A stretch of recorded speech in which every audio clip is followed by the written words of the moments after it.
What do you want to be known for?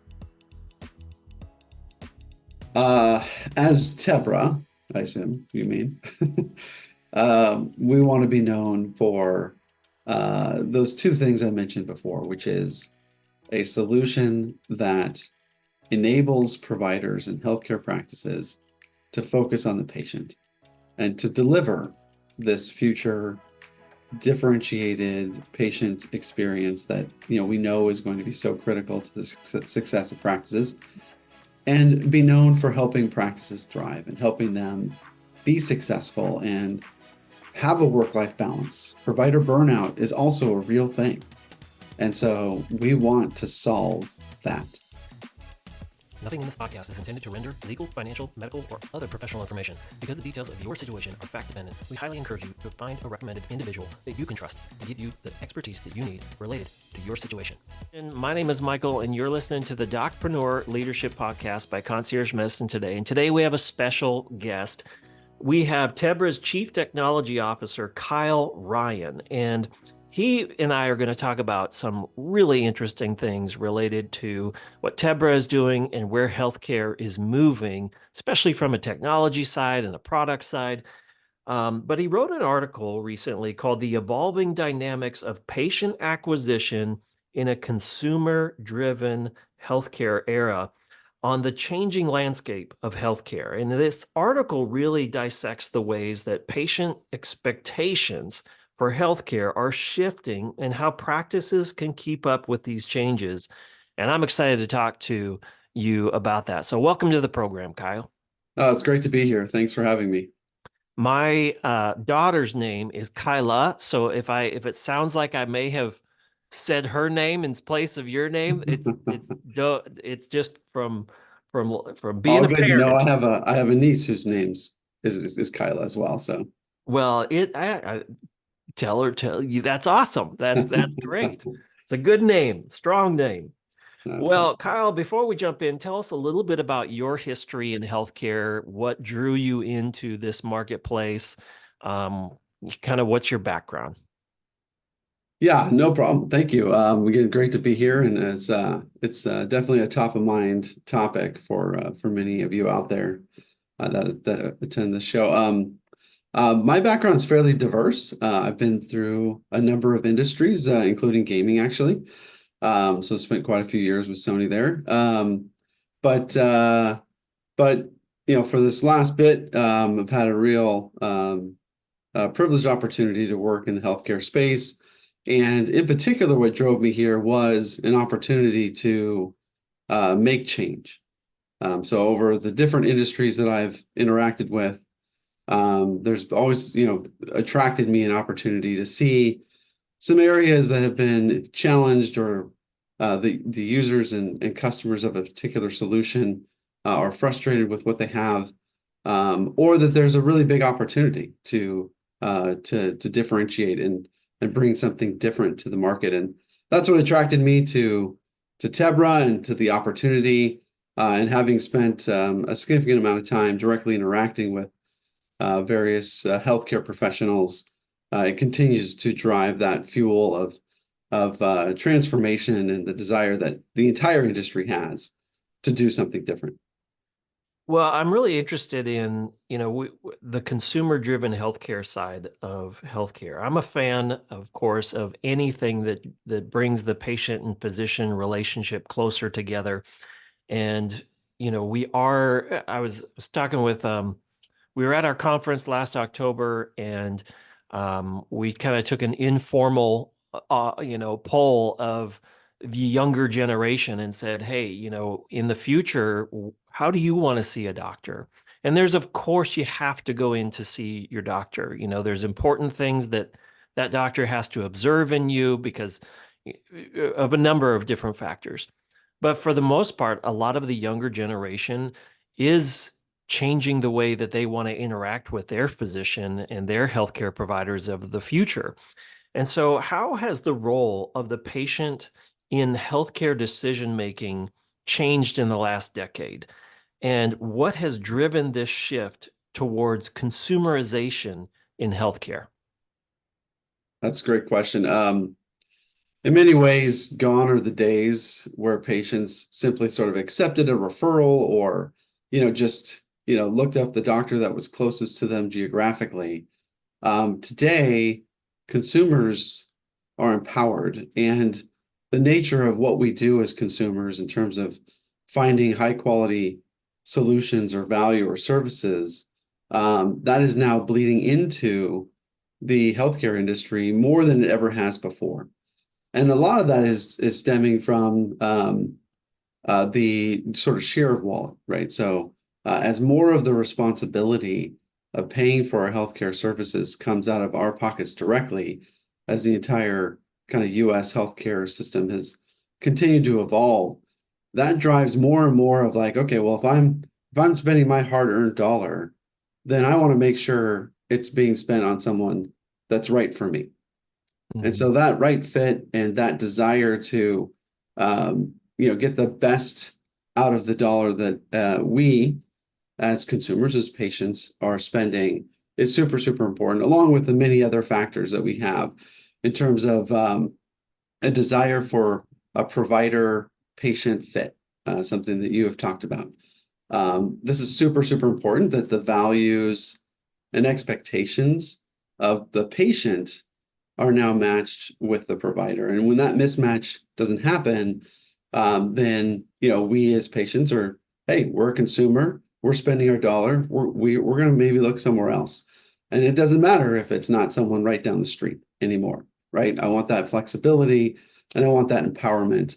And the other key component it is transparency. The days have passed where, we really just kind of went in blind to the provider. We didn't know anything about them. With online reviews and with the desire for us to know the kind of services that we're going to get and what they're going to cost us is now something that we desire. And that's really driving that consumerization transformation that we're seeing today. Well, let's back up one quick moment and just define consumerization in healthcare. What do you see that as? How do you define that? Yeah, it's really driven by, like, if you think about, whatever, 10, 15 years ago or even further, the consumer, us, really were honestly powerless, right? We we got told where to go. There weren't any options. You sort of just went to the doctor. You had to, depending on which, healthcare plan, of course, you're on today, some of that still exists today with maybe a little less flexibility with HMOs and other solutions. But that was very rigid, and there really wasn't much of a consumer choice in the matter. Whereas today, it's very different. So the consumerization is the empowerment and really honestly just the expectation of a consumer to have more transparency and more power in their decision making, in where they go, what kind of service they get, and how much they spend on it. Now, the doctors that Tebra and you and your team are working with, how do they view patient expectations? What are they doing to adapt to those expectations? And maybe we need to move back a moment and just say, what are some of those patient expectations? I'm not a physician, but I'm a patient. So I do know what it's like to sit on the other side of the exam room from you or my doctor and the service window and, wait with my daughter for specialist visits and, wait 2.5 hours to see somebody, then only to be told that I've got about 7 minutes maybe to have that appointment. Um, so what type of expectations do you find consumers are having, and what do doctors struggle with to adapt to that? You just mentioned a few of them. Accessibility and convenience are key, right? It's an expectation when you're spending a dollar as a consumer, then it comes with certain expectations, and some of that is, well, my time it shouldn't be just devalued. My time should be as valuable as the person providing the service to me. And so that accessibility and acknowledgement of the value of my time and the value of theirs. So that entire sort of front office visit and that time you spend in a lobby or not, right? You can see with different concierge solutions today, such as like Forward as an example, where there is no real lobby, right? You go in and it's at your time, exactly when you expect it, and you sort of do that self check-in. But that's a sort of accessibility and convenience as an example. Trust and transparency is also a key component of that. And it's transparency both in terms of just feeling more informed, but also transparency in what we're spending. That's a key decision factor associated with this. There's expectations around advancing technology and getting sort of with the times. And so that's super important to consumers, and that draws into the accessibility and convenience as well. And then certainly just the style of the provider and just being, this is a service-oriented industry. And again, expectations increasing. So how they communicate with us as patients, showing empathy and compassion, I think, are also areas that are super important. Yeah, I remember the series Mad Men? Did you ever watch that series?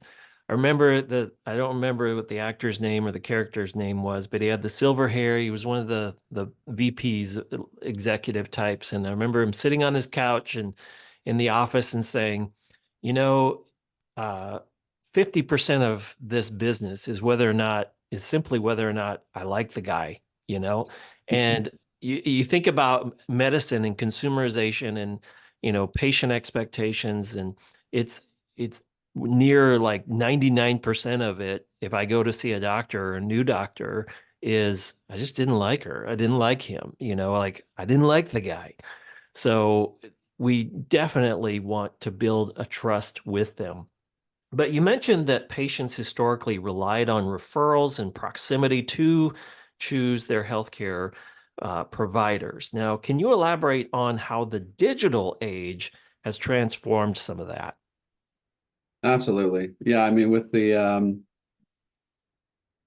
of course, with our access to information, and the platforms that have been developed that allow all of us to, sort of hear and crowdsource, if you will, much of the information that, once upon a time, we just couldn't do. Maybe you could get some word of mouth from, a local neighbor or something about, your local physician. But today, anyone can post information and a perspective about, the experience that they had. And that fundamentally changes the game in a digital age, and an expectation that now, how a healthcare professional performs is out there, and that transparency is there. So that concept of healthcare consumerization really drives into that perspective, because that information is there, and patients are selecting their providers much like any other service. The shift has significantly I'm sorry. What I meant to say is the shift has significant implications, which give its rise to like a whole new paradigm in how we are informed, what we expect and demand. And then, of course, it puts us in charge of our care options more so than ever before. Because again, if the one that was right down the street, people aren't really saying that greater things about in this digital age, then we're able to look elsewhere very, very conveniently and see where else we might find value for the money that we're going to spend. It is interesting that, it's difficult. It's still difficult as a patient from my side of the exam room to go online and choose a new doctor or a specialist. And I remember walking into one of my daughter's appointments when we finally found the doctor, right, to handle her case. And I was in no uncertain terms. I was like, we've been looking for you for a long time. Like, we didn't know who you were, we didn't know where you were, but we have been on a hunt, an adventure, an odyssey, so to speak, to try and find the right doctor. We've been through like 7 doctors, and we got different answers every single time about her condition. And we finally found one, and we it it is important that we know you, like you, and trust you. And we've got to build that trust with our physician and the entire care team, even though we don't necessarily know if Jane or Joe is going to be working in the front office all the time. They at least need to smile at us. The doctor is the CEO, so to speak, of that practice, more or less, and needs to start creating and curating a culture of hospitality in that practice that says, look, we want to meet the demands of our community, our local patients, because 5 words from me, the doctor, mean a whole lot. They carry a ton of weight with the patients that I'm seeing, and I don't want negative reviews. And there's even services now that like, hey, do you have a negative review? We can help change that and make it go away. But it is interesting that, I've even seen physicians who have their personal Facebook account or their personal Twitter account, and then they have a professional one, and those are great ideas. But then you find that they're, on their personal one, you're like, wow, you are really, you know, vulgar in the way that you were communicating. And that type of stuff matters. We will find that on our doctors if we're doing this odyssey, so to speak, to try and find the right doctor. So you also mentioned about financial transparency is becoming increasingly important for patients. And I couldn't agree more. I do think that the last 10, 15 years, we've really seen financial transparency. I remember when the complaints were, look, I go to a doctor's office, I never know how much things are going to cost. And then retail healthcare came into this space and started posting prices, and that was pretty neat. How should healthcare providers adjust their practices to meet this financial transparency demand? And what might you or what is your team currently doing to address that? Yeah, excellent. Yeah, I mean, this is a big one from my perspective, and really, again, fueling a lot of that consumerization of healthcare. In the past, the financial aspects of healthcare were really heavily skewed towards insurance providers. Now, and at that time, patients rarely understood, as you just mentioned, or even questioned, right? This highly complex, assessment of, how something would cost. And then, of course, whose responsibility was different. And that just drove some of that obscurity, if you will, right? Now, with the way insurance structures and policies have changed, consumers shouldering, more of that direct payment responsibility, which we all feel, this idea has led to a very strong demand for price transparency, for visibility into how the systems work and why does something cost what it does? What's behind that? What's driving that? We're still not there, certainly from that standpoint. Patients are seeking a clear, upfront information and about the potential healthcare expenses that they're going to incur.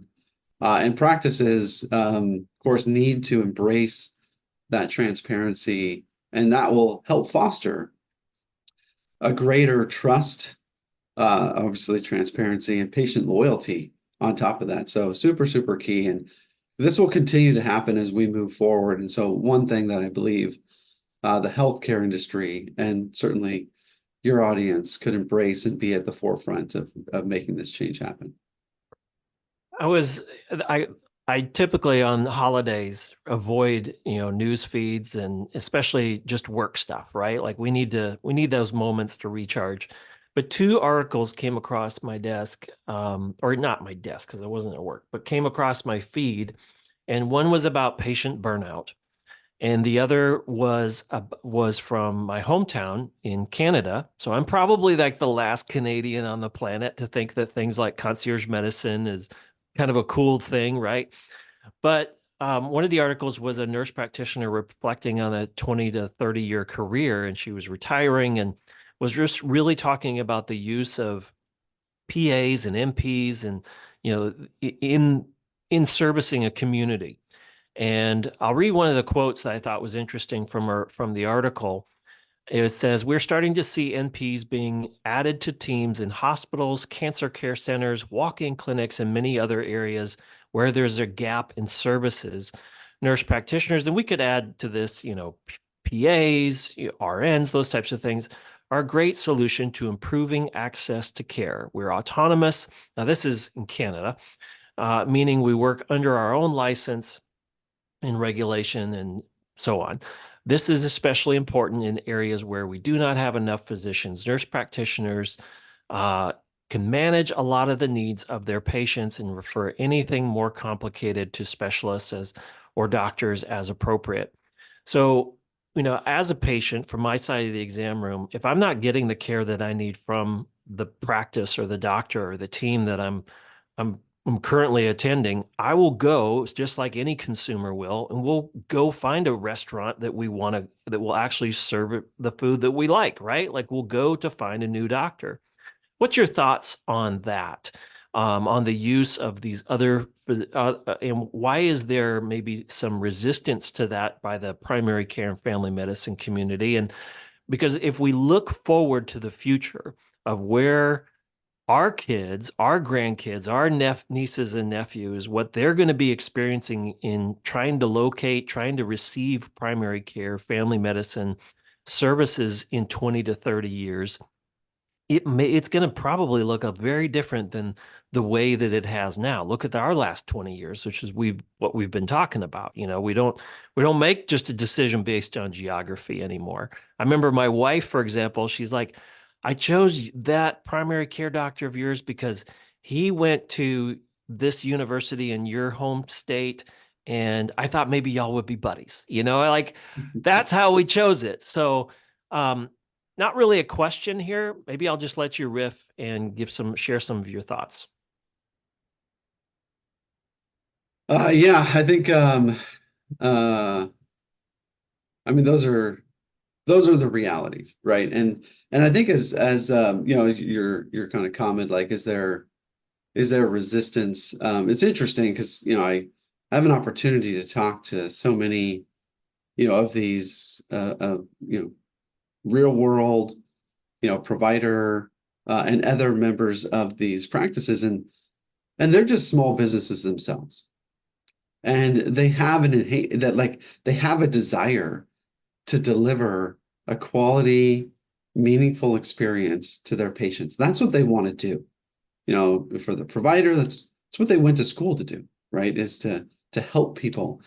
And what happens is a lot of just the burden of the healthcare system then overwhelms them, right? And they have to fit within this cog. And so I think that's what has to change. Like we also need to help them make this change possible for all of us as patients, because they can't, like an independent practice can't do it alone because they got to fit within the constraints of the rest of the system.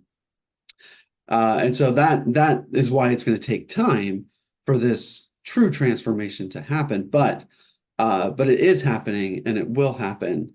Some of it starts with just simply with data, but a lot of it also has to do with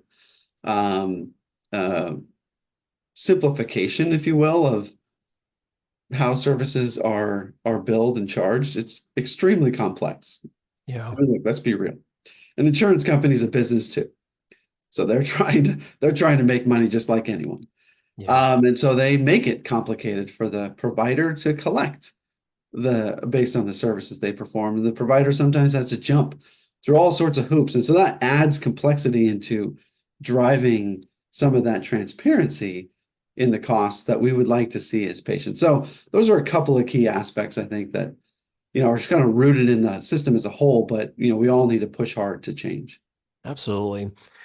Well, this is a good time to dovetail into uh, who is Tebra? What is Tebra? What are you guys doing?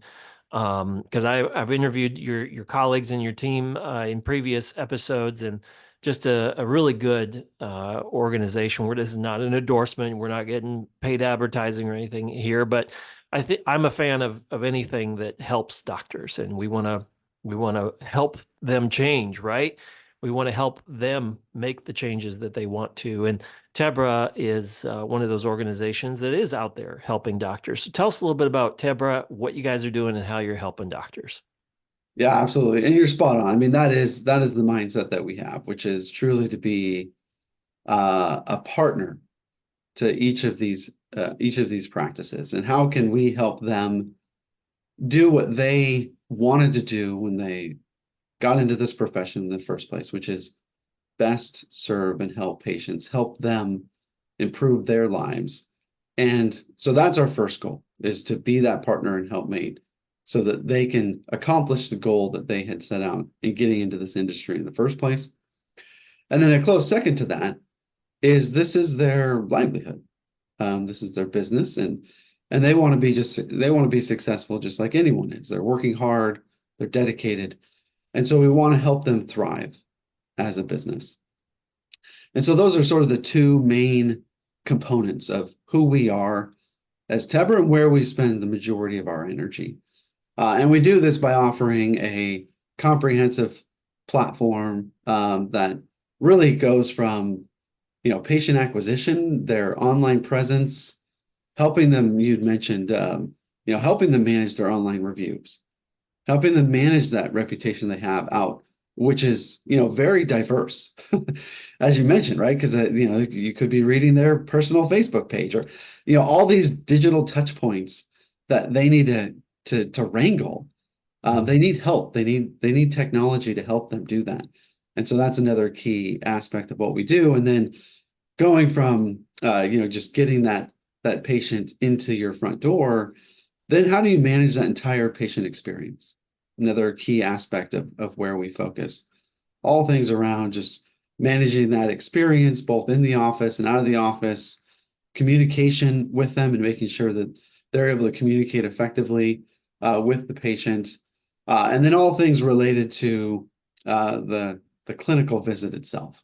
So being able to, of course, interact with the patient, very seamless experience in terms of entering the information you need to, prescribing any medications that are needed, labs, etc. And then, of course, all the business side of what it means to run a practice, which is ultimately collecting revenue in the case of the practice. And that can be both from the patient, which is increasing, and then, of course, all the complexity associated with dealing with the insurance, both public and private payers. And so our platform facilitates that end-to-end experience today, and something that we are continuing to advance and invest in. Well, thank you for that description. And our guest today is Tebra's Chief Technology Officer, Kyle Ryan. And you can learn more about Tebra at, is it tebra.com? Yep. Tebra.com. I want to say first, thank you to you and your team for what you're doing, because again, I'm not a physician, but I am a patient. And I do know what it's like to sit on the other side of the phone, the service window, and being a patient is anything but seamless. It is, that's why I was so grateful when we see innovations in the marketplace. For example, you look at car dealerships and you're like, talk about an industry that's ripe for change and innovation, right? And then you look at Carvana and CarMax and these other organizations that are trying to make the idea of buying a car, which is a big decision, expensive, different, and more manageable. And so I want to thank you and your team for what you're doing to help make that process of going to see a doctor just a little bit easier and just a little bit better, because the moment I pick up the phone, the moment I find you on Google or wherever search engine I'm using, that's when the visit starts. It doesn't start from the moment that I walk in the door and check in. It starts long before that. And so thank you for you and your team and providing that type of service. So as we move into the last half of our conversation with Kyle, with patients becoming more informed and selective, which we've talked about, what are the key elements that constitute a good, or I would say great, patient-provider fit in today's healthcare landscape? It's such a key question and topic as we've been talking about it. And you're spot on, what you were just saying about when does that patient experience or visit start? It's very, very early when they're first searching you, finding you, and reading about you, right? About what others have said about you in your practice. Super, super key. And we have to remember, we as patients, this could be a situation where maybe there's fear involved or certainly anxiety or uncertainty, right? And so the understanding the state of mind of who it is that's on the other end of that search that that's coming into your office, I think is super important. And that's where things like, as we look at patient provider fit, where things like communication style and empathy and compassion are super, super key. You just mentioned your wife picked a doctor because maybe there was some connection, some familiarity in terms of your backgrounds, right? So those kinds of things are now playing a role in the decision making that today, or like before, we just wouldn't know, right? There was no way to get that information. Now it's available, and we want to leverage it. We want to be, as patients, more educated and making a more well-informed decision. I think the compassion that that care providers exhibit, drives a lot of trust with a patient. And that's a super important part of that provider-patient fit, as well as like shared decision making, something we haven't really mentioned before. How does a provider or how does a patient, right? Like, I care about my health, and in some cases, maybe I have some information that you as a professional don't know. And so I think it's super important that as we think about, again, the future of that patient provider fit, that providers are open to genuinely hearing, what the patient has. I have an example with my own daughter, where, we see her every day. We know what's happening. We've seen, issues before. She has microtia, and so she only has, one ear canal. And so when she gets fluid in her ears, like, we're really, really sensitive about that. And we've been to healthcare professionals who just aren't listening, right? They're going through their checklist as they see it, based on whatever situations they're familiar with, but they're not hearing what we're saying. And in this case, we do know more than they do. And so it's super important that as that provider is trying to make a decision, that they're truly listening and hearing, what parents or the patient might be saying, and taking that into account as they think about decision making. We talked about accessibility and convenience. That's something that will continue to become a greater and greater expectation as we look at the right fit for me. Maybe I only want to do online visits. This is something that obviously COVID drove very, very accelerated introduction to.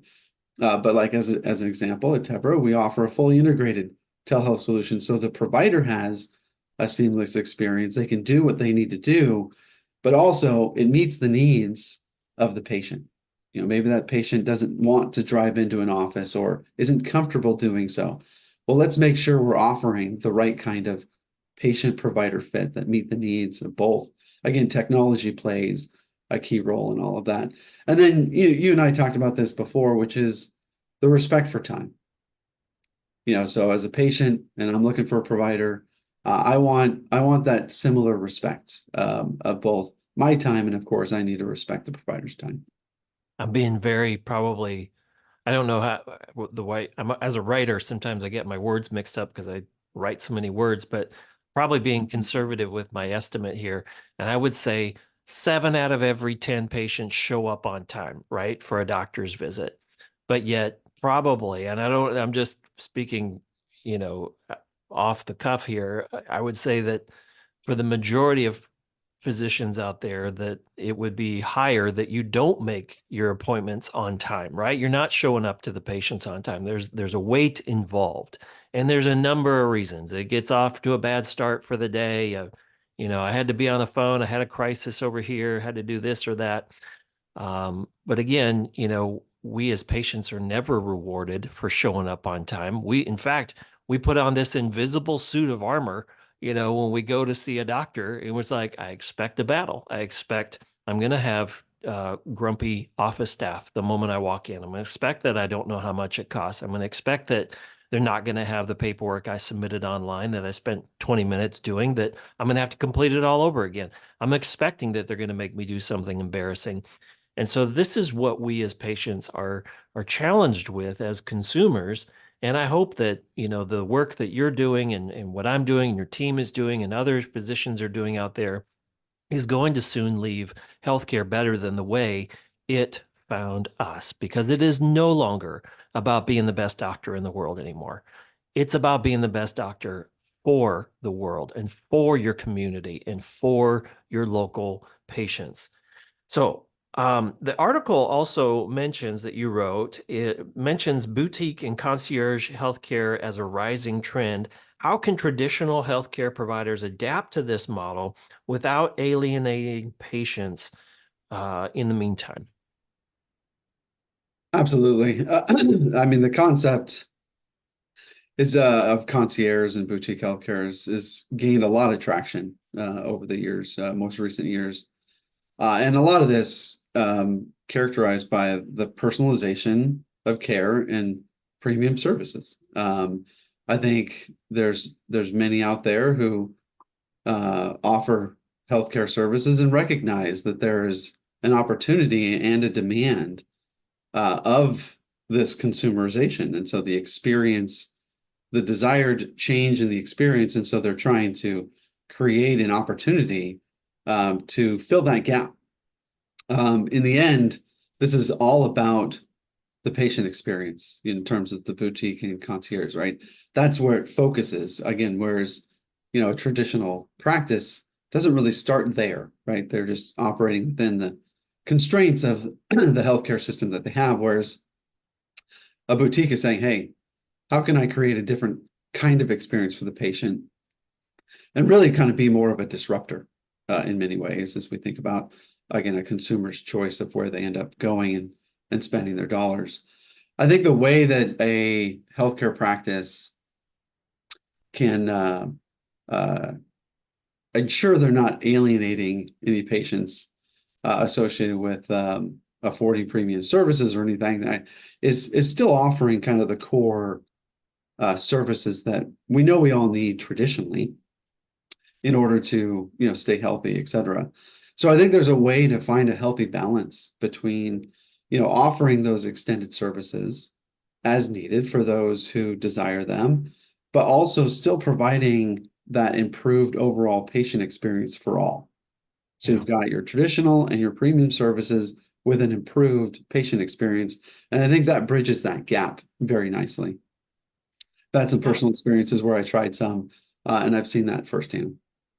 I mean, it's tough to usually what we find when we talk with our aunts and uncles and nieces and nephews around the kitchen island or the holiday dinner table is, when the subject of healthcare comes up, it's usually, let me tell you about my doctor.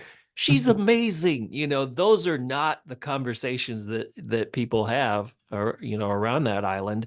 It's usually, woof, yeah, let me tell you about what I had to do last month. And so we want to see those types of interactions change.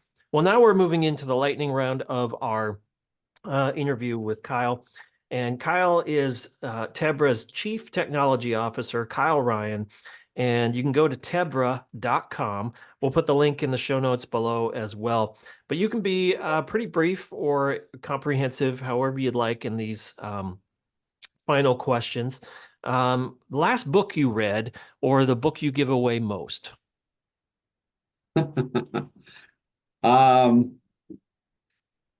Probably adventure type books. Those are the ones I enjoy the most. Well, I'm not much of a reader. I'm a listener. So, but I really got into those Jack Reacher novels. I was like, Yeah, man, those are so good. love that In stuff. fact, I'm one of those that's now like, oh, the book is so much better than, whatever. You hate to be, I always roll my eyes at my daughters and my wife when they say stuff like that. AI in healthcare. Love it. Where are we going with it? Um, what's been the conversation you've been having about this? You come from a gaming background. I've talked with gamers on this program before. Some of the most interesting things about gamification and route movements in hospitals, and I love that conversation, especially centered around AI. So, what kind of conversations are you having briefly? Excellent. Yeah, AI obviously is a huge topic of conversation throughout the entire industry and in lots of different industries, but certainly in healthcare. Um, what we see and what we're doing is, um, while there was the initial hype spike and some concerns and fears around AI and obviously patient safety is at the forefront of all of our minds. The way I view where AI will initially play a key role is really more being a companion to the provider and to the office. Mhm. AI can help streamline processes that don't necessarily require human intervention, allow office staff to focus on more what they want to, and can also be a helpmate to the provider themselves. Think about recommendation engines and other things that might synthesize information in a way that a provider today may have to be digging through multiple sources to find whatever information they're looking for. AI, I think, can help drive a lot of that summation that is more focused based on what they're looking for. Again, it's not making the decision.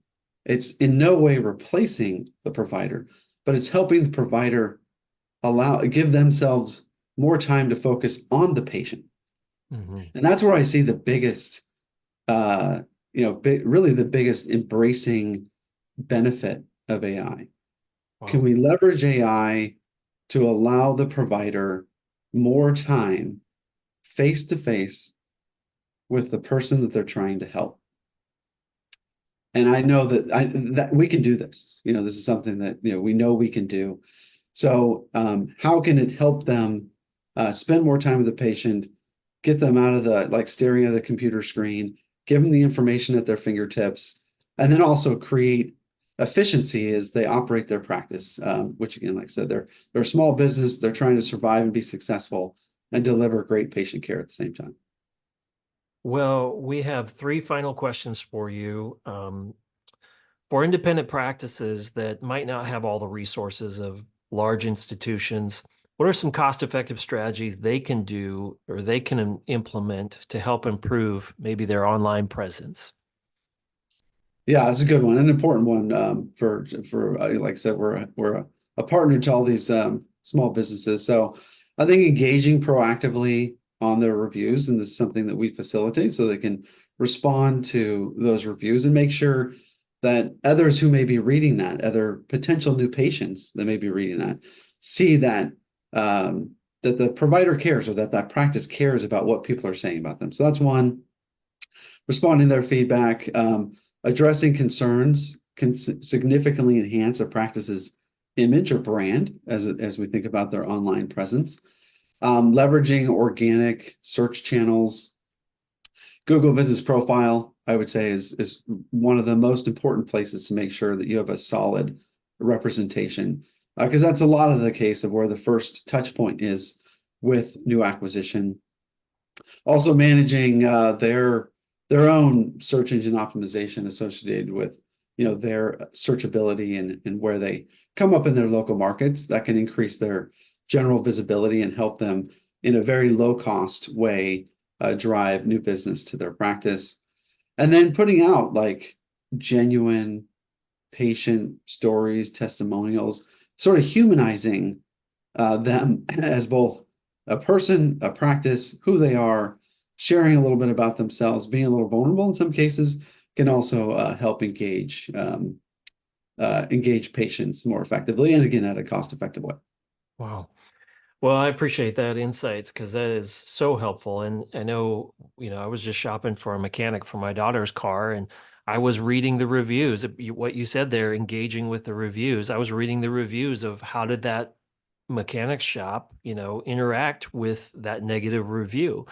And it tells you a lot about the character of the organization and the character of the leadership. And if you're finding that there's just constant silence, then, but still good reviews, you're like, what, something's a little fishy here. Yeah, you represent, there are sometimes bad reviews that you can't please everyone.